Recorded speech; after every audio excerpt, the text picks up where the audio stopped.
Olá pessoal, tudo bem? Estamos aqui com mais um vídeo a respeito da reforma trabalhista, salientando que esse é o primeiro vídeo feito após a entrada em vigor das alterações oriundas da reforma trabalhista. O tema de hoje é um tema muito complexo, um tema que gera grandes inovações e que trouxe grandes discussões a respeito da sua implantação, que é a possibilidade da contratação sob o regime intermitente, o contrato de trabalho intermitente. É uma figura nova que não existia antes da reforma trabalhista e que foi inserida na nossa CLT a partir das alterações promovidas. Só abrindo um parênteses aqui, nós temos já notícias de algumas sentenças já proferidas conforme a reforma trabalhista, principalmente na parte processual. Então nós estamos aí fazendo o acompanhamento dessas primeiras decisões, de como os juízes estão na prática aplicando essas alterações, e lançaremos mais vídeos tratando e analisando essas sentenças. Mas como eu já havia dito, o tema de hoje é o contrato intermitente, que é um contrato que inexistia antes da reforma trabalhista.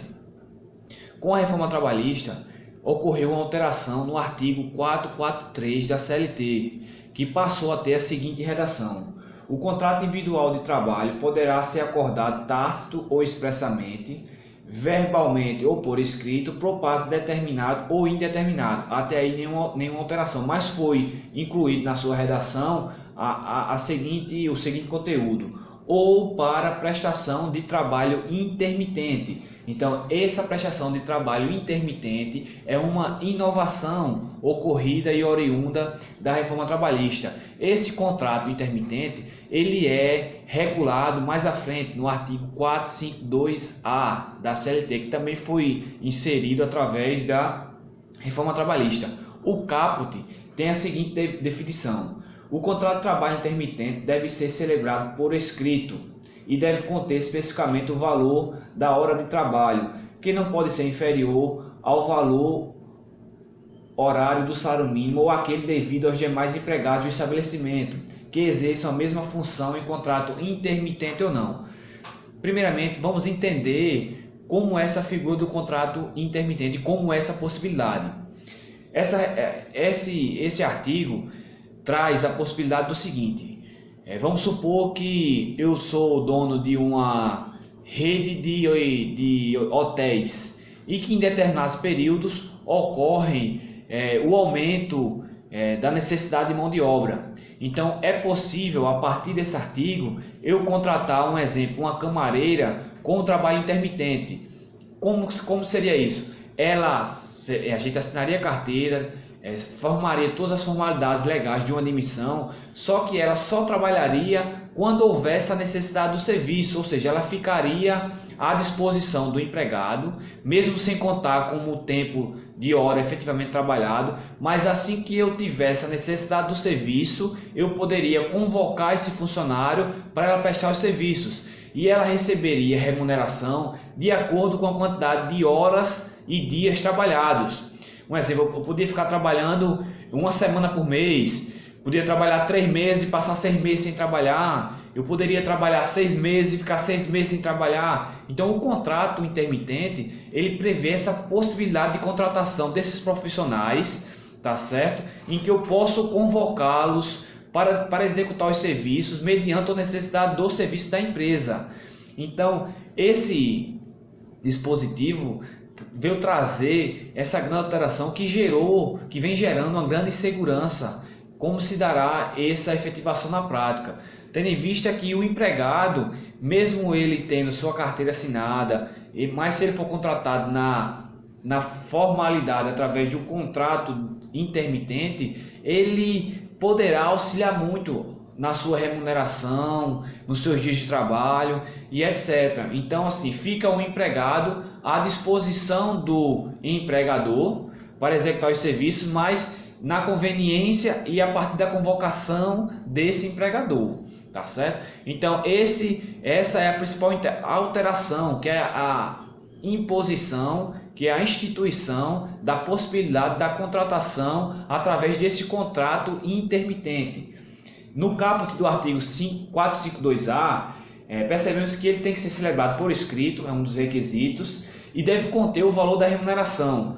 Como se dará o cálculo dessa remuneração? Como esse empregado ele poderá trabalhar em dias alternados, com horários diferenciados, ou seja, ele pode trabalhar um mês e passar 6 meses sem trabalhar, ele pode trabalhar 5 horas num dia e 5 horas no outro, não tem essa previsão de como se dará, não se sabe ainda assim, só na prática poderá ser aferido a quantidade de horas e dias trabalhados para poder calcular o salário. Essa disposição diz que ele não poderá receber o valor menor que o salário mínimo ou valor menor do que um funcionário que exerça a mesma função ou com o valor estabelecido, um exemplo, na convenção coletiva para aquela categoria. Mas esse valor será calculado a partir do valor hora. Um exemplo, no mesmo exemplo da camareira, vai pegar o valor que a camareira que trabalha no regime normal recebe por mês, calcular o valor da hora de trabalho dela, e a partir do momento que eu trabalhar 10 dias por mês, eu vou calcular quantas horas eu trabalhei naquele mês para poder calcular o valor do meu salário. Tá certo? Essa previsão que o valor da hora não será menor do que o salário mínimo ou o salário da categoria, ou o salário que o mesmo profissional em regime normal receba, mas não quer dizer que o profissional receberá pelo menos o salário mínimo por mês, porque se ele só trabalhou 10 horas naquele mês, 30 horas naquele mês, 50 horas naquele mês, ele vai receber proporcionalmente, tá certo?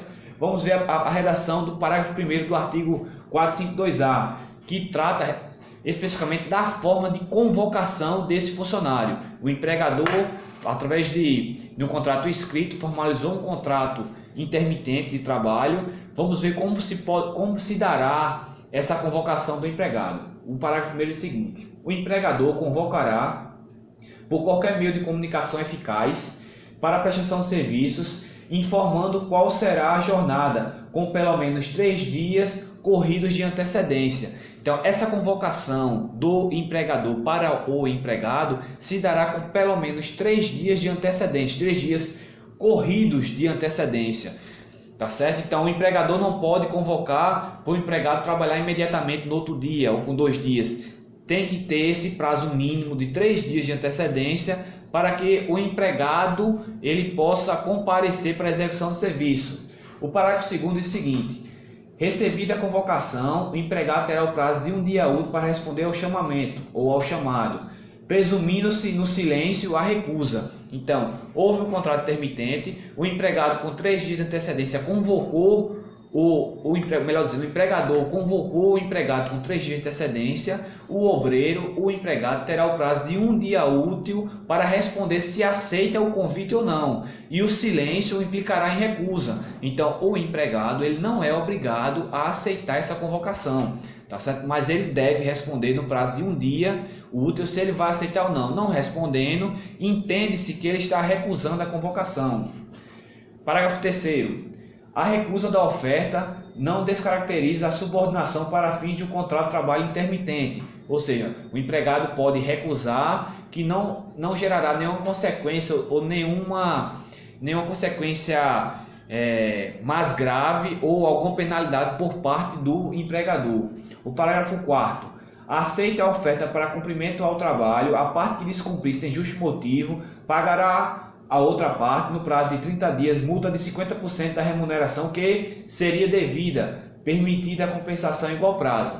O empregador, convocando o empregado com aquele prazo de 3 dias, ele acaba se comprometendo com essa convocação. Da mesma forma, o empregado, ele concordando com essa convocação, ele aceitando o convite, ele também se compromete com a sua palavra. Então, se o empregador ou o empregado descumprir o acertado, gerará essa multa de 50% da remuneração que seria devida, que deverá ser paga no prazo de 30 dias. Parágrafo 5º. O período de inatividade não será considerado tempo à disposição do empregador, podendo o trabalhador prestar serviços a outros contratantes, tá certo? Não há um requisito de exclusividade. Um mesmo empregado ele pode ter vários contratos intermitentes ao mesmo tempo. Parágrafo 6º. Ao final de cada período de prestação de serviço, o empregado receberá o pagamento imediato das seguintes parcelas. Inciso 1, remuneração. 2, férias proporcionais com acréscimo de 1/3. 3, 13º salário proporcional. 4, repouso semanal remunerado. E 5, os adicionais legais. O que isso quer dizer?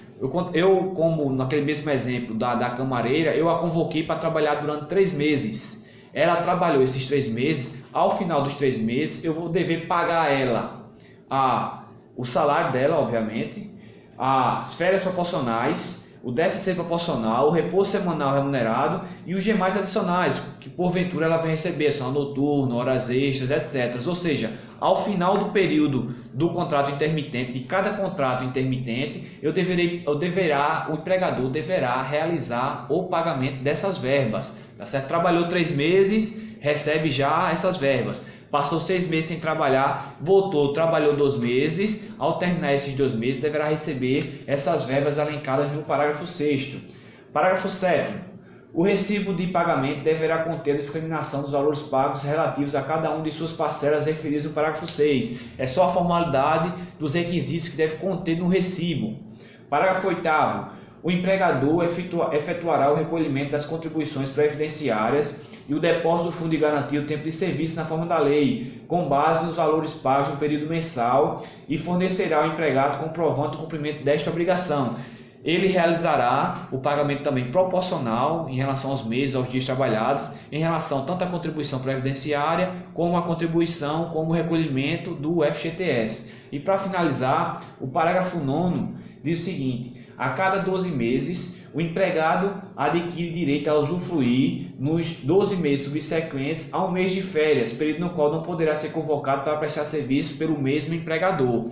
Tá certo? Esse parágrafo 9 prevê a forma de como esse trabalhador intermitente gozará das férias. Mesmo que é meio amplo e meio vago, mas o que deixa subentendido é que, um exemplo, eu contratei a camareira para trabalhar. Ela trabalhou só um mês, mas eu contratei ela em janeiro de 2018, um exemplo. Então, a partir de janeiro de 2019, ela terá direito a 30 dias de férias. Ou seja, que férias serão essas? Será o direito de não ser convocado para prestar serviço durante esse período, tendo em vista que a remuneração do terço férias proporcionais das demais verbas, ela já recebeu quando ela efetuou um mês de serviço. Tá certo? Então é só a previsão que a cada 12 meses ela terá o direito de 30 dias sem ser convocado. Tá certo? Então, em relação ao tema, essa é a principal alteração, que é a inserção dessa nova modalidade de contratação, que é através da forma intermitente, que vai abranger muitas áreas, muitos segmentos que possuem em determinados períodos uma maior demanda por profissionais.